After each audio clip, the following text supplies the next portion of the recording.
नमस्कार साथियों, स्वागत है आपका बी एन के 24 यूट्यूब चैनल पर। बहुत बहुत साथियों, आज की जो वीडियो का विषय रहेगा एक तो बाजार में जो घटा है उसके ऊपर नज़र डाल लेंगे कि आज बाजार में जो रिकवरी है, जो 8-7 दिन से लगातार बाजार ऊपर ही ऊपर बंद हो रहा है, क्या ये रुकेगी या एक छलावा है। क्योंकि बदला तो कुछ भी नहीं है, टैरिफ भी अभी 50% लगे हुए हैं और दूसरा डील भी कोई नहीं हुई है। ऐसा बाजार को क्या पा गया है जो 8 दिन लगातार पॉजिटिव बंद हो रहा है, एक विषय पर चर्चा करेंगे। दूसरा, आज नरेंद्र मोदी का जो 75वां जन्म दिवस था, क्या मोदी जी जो है इसके बाद राजनीति छोड़ देंगे, इसके पीछे क्या तर्क है, क्या इसके बाद भी कोई मोदी जी के सामने स्कोप बचता है। और बाजार जो भाग रहा है वो फेडरल बैंक के कारण भाग रहा है। फेडरल बैंक जो कि अमेरिका का आरबीआई है, जैसे भारत का आरबीआई बैंक है। एक इस विषय पर चर्चा कर लेंगे कि वहाँ से क्या साइन आ रहे हैं, विस्तार से चर्चा करेंगे कि भाई एफआईआई के क्या आंकड़े रहे, मोदी जी क्या करने वाले हैं और हमारी मीटिंग कहाँ तक पहुँची। आज एफआईआई के आंकड़े पर नजर डालें तो विदेशी संस्थागत निवेशकों ने आज 1124 करोड़ रुपए की बिकवाली की है। वहीं अगर डीआईआई की बात करें, घरेलू संस्थागत निवेशकों की, तो उन्होंने 2293 करोड़ रुपए की खरीदारी की है।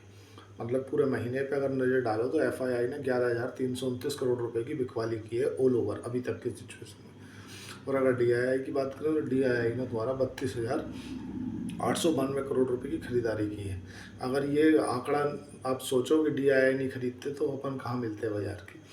बात करें सोने की, तो सोने में आज नरमाहट देखने के लिए मिली है।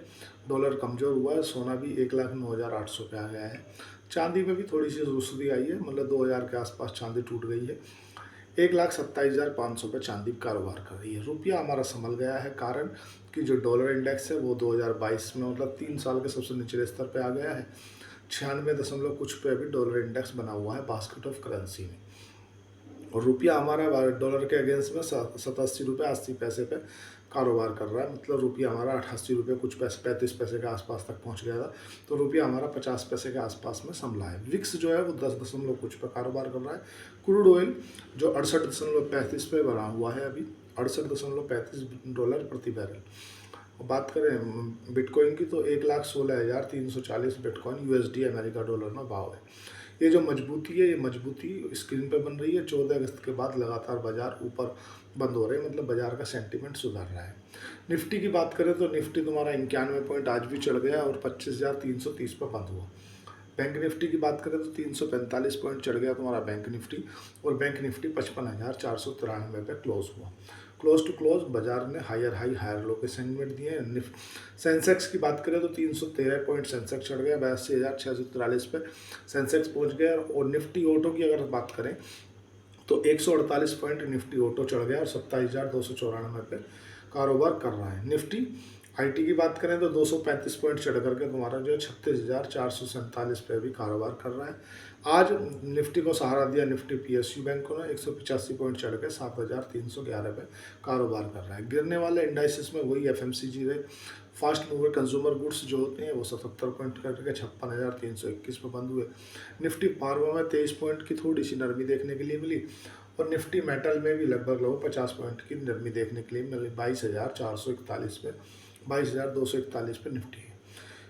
अगर बात करें अमेरिका के बाजारों की, तो अमेरिका के जो डाउ जोन है वो अभी तो थोड़ा सा 10 पॉइंट हरियाली में है, क्योंकि आज फेडरल बैंक का नतीजा आने वाले। जापान के जो बाजार हैं वो 112 पॉइंट गिर के बंद हो रहे हैं। जो यूरोप के बाजार हैं, यूरोप के बाजारों में मिला जुला कारोबार देखने के मिल रहा है, ना ऊपर ना नीचे ना आगे ना पीछे। मतलब ऑल ओवर जो सेंटीमेंट है वो माहौल तो सस्ती सही दिख रही है अभी तक की। बात करें अब अमेरिका की, तो अमेरिका में आज जो कल सुबह आने वाले हैं आंकड़े, काय के आंकड़े आ रहे हैं। फेडरल बैंक इस बार 25 बेसिस पॉइंट का रेट कट कर सकता है, ऐसी उम्मीदें जताई जा रही हैं। अगर 25 बेसिस पॉइंट रेट कट होता है तो जाहिर सी बात है कि अमेरिका के जो एफआईआई है वो बिकवाली कम करेंगे, और जो पीएफआई के जरिए हमारे यहाँ पैसा आता है वो आएगा। प्रधानमंत्री नरेंद्र मोदी आज 75 वर्ष के हो गए। उनको जो है डोनाल्ड ट्रंप ने फ़ोन कर बधाई दी कि भैया आपको धन्यवाद बहुत बहुत। और रेट कट होने से तो भारत के बाज़ारों में भी और भी सेंटीमेंट सुधर जाएगा। पहले ही डील को लेकर के माहौल जो है पॉजिटिव है। अगर बात करें इस बैठक में, तो ये कि बैठक केवल मंत्रियों की थी। अगली जो बैठक होगी उसमें विदेश मंत्री और बड़े बड़े लेवल के जो अधिकारी हैं वो बैठेंगे। इस बैठक में डोनाल्ड ट्रंप को ये समझ में आ गया कि हमने भारत के साथ में जो टैरिफ लगाए हैं वो बहुत गलत किया। कारण ये है कि मोदी जी की पुतिन भी मानते हैं, और मोदी जी की तुम्हारा जो शी जिनपिंग है वो भी मानते हैं, और मोदी जी की ऑल ओवर ग्लोबल में जिस तरह से पहले अमेरिका की पकड़ हुआ करती थी, आज वैसी भारत के जो पीएम है नरेंद्र मोदी, उनकी है। मतलब शी जिनपिंग भी उनकी बात मान लेते हैं, और तुम्हारा जो पुतिन है वो भी बात मान लेते हैं, और अमेरिका को ये चीज़ अखर गई कि हमने भारत को मित्रता में, हमने जो टैरिफ वाला मामला उलझाया है हमने गलत कर दिया भारत के साथ में, क्योंकि भारत एक ऐसा लीडर है जिस पर दबाव नहीं डाल कर काम किया जा सकता। भारत से तो प्यार से ही आप जो करना चाहो वो कर सकते हो, क्योंकि अब वो परिस्थिति नहीं बची जिस परिस्थिति में आप भारत को दबा लेते थे, क्योंकि अब भारत में एक अलग ही ग्लोबल लेवल की जो पकड़ है वो है। पहले जो प्राइम मिनिस्टर हुआ करते थे वो कहीं जाते नहीं थे, अब पूरे विश्व में आज जितने भी देश हैं, हर देश का जो प्राइम मिनिस्टर है वो आज मोदी जी को जानता है। और तो और ब्राज़ील के जो राष्ट्रपति हैं उन्होंने भी, लूला जी, उन्होंने बोल दिया था कि मैं ट्रंप से बात नहीं करूँगा, मैं मोदी जी से बात कर लूँगा। तो उसे ये चीज़ समझ गई कि जब पूरे विश्व के जो नेता हैं वो मोदी जी को इतनी रिस्पेक्ट दे रहे हैं, तो और हमने तो इतनी अच्छी दोस्ती थी, और दोस्ती में हमने वो दबाव डालने के कारण कि नहीं हम अमेरिका हैं, हम जो चाहेंगे वो कर देंगे, उस चक्कर में भारत को दबाव डाला कि आप रूस से तेल नहीं लोगे। भारत ने इस बात को पॉजिटिव भी की कि भाई अगर हम तेल नहीं लेंगे तो पूरी जो दुनिया के अंदर जो ऑयल है क्राइसिस आ जाएगा। ऑयल क्राइसिस 1973 में भी आ गया था, अमेरिका ने ऐसे ही दबाव डाल करके कि आप इस देश से नहीं लोगे, इस देश से नहीं लोगे, इस देश से नहीं लोगे। तो इनका जो डॉलर हुआ करता था वो मतलब 3 रुपये से एकदम बढ़कर 30 पहुँच गया था डॉलर। क्योंकि अभी देखो ना, आप जब भी होता क्या है, जब भी मंदी आती है तो मंदी में होता क्या है कि आप डॉलर के भाव बढ़ते देखते हो। आज मार्केट के अंदर जो बड़ी बड़ी कंट्रियां हैं वो डॉलर को उतार रही हैं, मतलब डॉलर से अपना विश्वास कम कर रही हैं। बास्केट ऑफ करेंसी में जो और करेंसी है ना उन्हें ले रही हैं। इसीलिए आपने देखा होगा कि जो डॉलर है ना वो कमज़ोर हो रहा है, और यूरोपियन करेंसी के अगेंस्ट डॉलर के कारण तो यही हो रहा है। और दूसरे देश जो ना गोल्ड भी खरीद रहे हैं, यही कारण गोल्ड बढ़ रहा है। अगर बात करें, आज प्रधानमंत्री नरेंद्र मोदी जी हो गए हैं 75 वर्ष के, तो अब क्या वो अपनी राजनीति से संन्यास ले लेंगे? देखो क्या है, एक क्योंकि भारत में जो है कि अब कोई भी राजनीति का जो है ना 75 वर्ष से ज़्यादा को नहीं रह सकते, तो क्या भारत के प्रधानमंत्री नरेंद्र मोदी राजनीति छोड़कर फिर साधु संन्यास रलीनी बनने जा रहे हैं? ऐसा नहीं है। थोड़ा सा मैं आपको ग्लोबल जो राजनीति है उस पर नज़र डालता हूँ। जो ग्लोबल राजनीति है, इंटरनेशनल, जो पूरे विश्व में जितने भी राजनेता पकड़ रखे हुए हैं ना, उनकी जो एवरेज एज है ना साथियों, वो अब एवरेज हो गई है 62 वर्ष। मतलब जब पूरे ग्लोबल जो लीडर है उनकी एवरेज एज निकालोगे तो 62 साल आएगी। अगर आज से आप 5 साल पीछे जाओगे ना तो यही एज 55 वर्ष हुआ करती थी, अब हो गई है 62 साल। मतलब जो बड़े लीडर हैं, मतलब जो बड़े बुजुर्ग हैं, वो अपनी गद्दी नहीं छोड़ रहे। थोड़ा सा नज़र डाल लेते हैं। एक कैमरून करके देश है, उस कैमरून के जो राष्ट्रपति है ना, उनकी जो आयु है ना वो 92 वर्ष है, और अभी भी वो सत्ता पर काबिज है।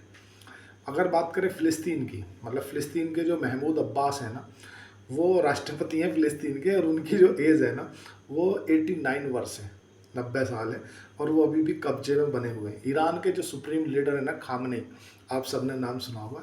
खामनेई जी की जो एज है ना वो 86 वर्ष है, लेकिन भाई तेरा भाई जोगिंदर वाले स्टाइल में छोड़ नहीं रहा अभी तक कुर्सी भी। उसके बाद अपने पड़ोस में आ जाओ, बांग्लादेश। बांग्लादेश के जो मोहम्मद यूनुस है ना, उनकी एज है 85 वर्ष, लेकिन छोड़ नहीं रहे। इसराइल के जो नेतन्याहू हैं, या जो हमारा डोनाल्ड ट्रंप है, उनकी जो एज है वो 79 वर्ष है, लेकिन अभी भी नहीं छोड़ रहे। और अमेरिका की तो ये हालत है कि जो बाइडन थे ना अमेरिका के, इससे पहले कार्यकाल में उनकी एज हो गई थी 82 साल, और वो कभी कभी तो अगर उन्होंने किसी कार्यक्रम में जा रहे होते थे तो भूल जाते थे, तो सीधे निकल जाते थे, उन्हें पकड़ के इधर करना पड़ता था। मतलब जैसे बच्चा नहीं भूल जाता चलते चलते, सेम कंडीशन उनकी हो गई थी। तो अभी क्या है ना, उन्होंने भी फिर लास्ट में हार के कुर्सी छोड़ने के लिए तैयार नहीं है। चाइना की अगर बात करें तो चाइना के जो शी जिनपिंग है, नेतन्याहू है, इनकी जो पुतिन साहब है ना, इनकी जो एवरेज एज है वो है 72 वर्ष। अगर बात करें तुम्हारा शरीफ की, पाकिस्तान के जो शरीफ हैं, वो नाम के ही शरीफ हैं, शरीफ वरीफ कुछ नहीं है, 74 वर्ष है। अगर पूरे वर्ल्ड में निकाल के देखोगे ना, सबसे यंग नेता कौन है, तो यंग नेता सबसे 79 वर्ष के हैं, जो कि जर्मनी के हैं। जर्मनी के जो है वो 69 वर्ष के हैं, मतलब वो सबसे यंग है इन सब में। हालांकि मैं किसी राजनीतिक विशेष पर नहीं बोल रहा, हमारे यहाँ के तो यंग नेता हैं, उनकी भी एज शायद 55 के आसपास हो गई है। अपोजिट पार्टी के हैं, मैं आपको हिंट दे देता हूँ, मैं किसी व्यक्ति विशेष का नाम नहीं लूँगा कि सबसे यंग नेता कौन है अपोजिट के, जिसमें हमारा भविष्य दिखता है। यूक्रेन वालों को भी भविष्य दिखा था, जेलेंस्की में कि यार ये यंग है, तो बुड्ढों पे रह लेना राजनीति तो ठीक है। अगर ये बुड्ढे चलाते रहेंगे देश तो हो सकता है कुछ कल्याण हो जाए। साथियों, मैं एक चीज़ आपसे शेयर करना चाह रहा हूँ। मैं अपनी बायोग्राफी पे एक बुक लिखने जा रहा हूँ। उस बुक में मैंने जो अपने अभी तक अपने लाइफ में स्ट्रगल किए या जो भी रहा उसको लेकर के मैं एक जो बुक रहेगी वो ज़्यादा बड़ी नहीं रहेगी। जो लाइफ के अंदर जो मिस्टेक आदमी कर देता है उस मिस्टेक को किस तरह से सुधारा जाए, या कोई स्टॉक मार्केट में अगर आ रहा है, जैसे मतलब मैं हमेशा किसी से भी बोलता हूँ, मेरा जो प्रेजेंटेशन देने का तरीका है ना, अब वो बदल गया। पहले क्या था, पहले मैं अलग तरीके से यार आदमी को निवेश करना चाहिए, एसआईपी करना चाहिए, बट मेरा मानना ऐसा है कि प्रति व्यक्ति को सबसे पहले अपने परिवार के लिए हेल्थ इंश्योरेंस लेना चाहिए। मैं किसी को एडवाइस नहीं कर रहा कि आप किससे लो किससे ना लो, आप कहीं से भी ले सकते हो, आप स्वतंत्र हो, बट मेरा मानना ऐसा है कि आपको अपने परिवार के लिए हेल्थ इंश्योरेंस लेना चाहिए। दूसरा, अपनी फैमिली के लिए अगर आप ना रहो तो उस कंडीशन के लिए टर्म इंश्योरेंस लेना चाहिए। उसके बाद आप एसआईपी करो या अपने अलग से कोई सेविंग करो। अगर आप सेविंग कर रहे हो और आपके पास में ना हेल्थ इंश्योरेंस है ना टर्म इंश्योरेंस है तो कोई महत्व की बात नहीं रही। अगर बात करें कि हम मैं बुक किस बार को लिखने जा रहा हूँ, देखो बुक क्या है ना, स्टॉक मार्केट को लेकर भी मैंने काफ़ी जो हैवी जो महंगे महंगे कोर्सेस हैं वो सब लेके पढ़ाई करी। 90% जो अभी भी लोग हैं वो फाइनेंशियली जो अपनी लाइफ है ना उसमें कहाँ फेल हो जाते हैं। वो कैसा कौन सा वो है, क्या किस जगह पर आके आदमी डिसीजन नहीं ले पाता सही, या डिसीजन फटीक आदमी में प्रॉब्लम कर देता है। डिसीजन फटीक क्या होता है कि यार आपको सपोज करो कोई स्टॉक आपने 10 लाख का लिया और 10 लाख के में तो आपको 20,000 का प्रॉफिट हुआ, मतलब तो आप उसे बेच दोगे। और उसी स्टॉक में अगर आपको 50,000 का लॉस हो रहा है तो आप उसे बेचोगे नहीं, भले उसके बारे में कितनी नेगेटिव खबर आ रही है। तो मैं इस बुक के माध्यम से अभी केवल आने वाले फ्यूचर का प्रोजेक्ट है। ये लगभग कि सर बनने में जो मतलब मैं बुक लिखूँगा उसे लिखने में लगभग 2 साल 3 साल का समय लगेगा। लेकिन मेरी इच्छा है कि मैं बुक लिखूँ, उस बुक में हर वो चीज़ मेंशन करूँ जो एक यंग को, जो आदमी आज के दौर में हमारी जनरेशन का है और वो उससे भटक जा रहा है। मतलब बुक का जो शीर्षक रहे वो शीर्षक आदमी को मतलब उद्देश्य जो है ना वो क्लियर कर रहा हो, उसका विज़न जो है ना वो बिल्कुल क्लियर हो। 90% जो यंग है ना उनका विज़न ही क्लियर नहीं है। पर वो पढ़ने लिखने के बाद भी, मेरा खुद का एक फ्रेंड है, दीपक नाम है, वो मतलब मेरे से ऑफ कोर्स वो ज़्यादा पढ़ा हुआ है, मतलब उसने जो अपनी जीके रीजनिंग वगैरह सब पढ़ रखी है, उसने बीएससी एमएससी भी कर रखी है, बट उसने जो अपनी फैमिली के अंदर जो वित्तीय डिसीजन होते हैं वो ले नहीं पाता। तो मेरी बुक का जो शीर्षक रहेगा वो आदमी अपने फैमिली में बस एक बार अगर वो बुक को पढ़ लिया तो फिर कुछ और पढ़ने की आवश्यकता नहीं होगी। क्योंकि मैं प्रयास करता हूँ कि 90% जो बुकें हैं ना मैं पढ़ने पे ही ज़्यादा फोकस करता हूँ, क्योंकि जो पहले कमियाँ रह गई वो अब ना रहें। होता क्या है, बहुत से लोग मेरे से बोलते हैं कि यार वो पैसा कमा लेने से हो क्या जाता है, क्या होता है पैसा कमाने से। अल्टीमेटली साथियों, पैसा कमाने से क्या होता है, पैसा आपको फ्रीडम देता है। किसका फ्रीडम देता है? आप ऑफिस जाओगे लेकिन आप ऑफिस में कितने समय तक बैठोगे ये आपका पैसा डिसाइड करेगा। आप ऑफिस जाओगे लेकिन आप ऑफिस में आज वर्क करोगे क्या नहीं करोगे ये आपका पैसा डिसाइड करता है। जो लोग ये बोलते हैं कि यार पैसा कमाने से क्या हो जाएगा, देखो पैसा अल्टीमेटली सब कुछ नहीं है, लेकिन ये मान लो कि पैसे के बिना भी कुछ नहीं है। कारण जब आप अपनी लाइफ में किसी स्ट्रगल फेस में हो, आप अपने उस समय को याद करो जिस समय आपके पास में पैसा नहीं था। उस समय पर जो आपके बिल्कुल क्लोज थे ना, जिन पर आपको विश्वास था ना कि यार ये तो मेरा बिल्कुल इससे तो कुछ हो ही नहीं सकता है, तो जो सगा है, आपने देखा होगा कि वो भी किनारा करने लगे होंगे। मालूम है क्यों? क्योंकि रियल में जो आज का दौर है ना वो आपको अपने पैसे से तोलता है। आपसे जब आप कहीं जाते हो शादी समारोह में, हर व्यक्ति क्या पूछता है, कितनी तनख्वाह है। तो रियल में वो क्या पूछ रहा होता है कि तुम्हें रिस्पेक्ट कितनी देनी है, तुम कितनी इज्जत के लायक हो। आदमी मतलब देख रहे हो बहुत से लोगों की 10-10 हज़ार, 15-15, 20-20 हज़ार तनख्वाह है, उसके बाद में वो एप्पल ले लेते हैं, आईफोन का मोबाइल ले लेते हैं किस्तों पे। मैं ऐसा मानता हूँ, मैं आज भी मतलब मैं भी जो रिकॉर्डिंग कर रहा हूँ ये भी मोबाइल से ही कर रहा हूँ। मेरा ऐसा मानना है कि नीड जो ज़रूरत है तो खर्च करो, अगर आवश्यकता नहीं है तो नेसेसरी अगर है, तुम्हें लग रहा है कि भाई है तो खर्च करो, नो डाउट, फिर एक भी मिनट मत देखो। लेकिन अगर आपको ज़रूरत नहीं है तो दिखावे के लिए, 4 आदमी को इम्प्रेस करने के लिए बिल्कुल भी एक भी रुपया खर्च मत करो। अपने परिवार पर खर्च करो। जितना समय हो एकांतवास में बिल्कुल अपने ऊपर ध्यान दो। पढ़ाई करो, स्टडी करो, अपने आप को अपग्रेड करो। मेरा आप टाइटल देखोगे, मैं बोलता हूँ कि आपका आज तय करेगा कि आप भविष्य में कहाँ रहोगे। आपके आज के किए गए निर्णय वे प्रयास ही आपके भविष्य की नींव रखते हैं। इसीलिए आप आज सुधारो। अगर आज आज आपने सही डिसीजन लिया ना, तो आगे के ऑटोमेटिक सही डिसीजन हो जाएंगे। आप कभी सर्ट का बटन बंद करो और नीचे वाला गलत बंद हो जाए, तो ऊपर वाले सब 3 का ही बन जाएगी, सारे गलत हो जाएंगे। इसीलिए आज पे काम करो, फोकस करो, पढ़ो। यार देखो, हम क्या आज भी लॉर्ड मैकॉले के समय की शिक्षा ले रहे हैं, पढ़ रहे हैं, और हमारे स्कूलों में फाइनेंस को लेकर के कोई चैप्टर नहीं पढ़ाया जाता। और फाइनेंस को लेकर कोई चैप्टर नहीं पढ़ाया जाता तो हमारे यहाँ फाइनेंस को लेकर इतना कोई दिमाग लगाता भी नहीं है। और तो और अगर आप 2 पैसे बचा भी रहे हो तो और आपको मैं ऐसे लोगों को देखते हुए मिलोगे, अरे हाँ पैसे जोड़ का मरेगा क्या, क्या करेगा।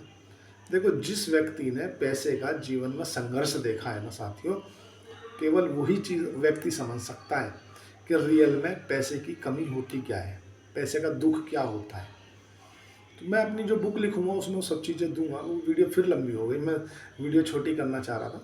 तो अगर आपको शेयर खान के साथ डीमैट अकाउंट खुलाना है तो आप नीचे दिए गए डिस्कशन पे जाके आप अकाउंट ओपन कर सकते हैं। आज के लिए इतना ही। चैनल को लाइक करें, सब्सक्राइब करें, कमेंट करें। साथियों, सब्सक्राइब कर दिया करो। धन्यवाद, थैंक यू।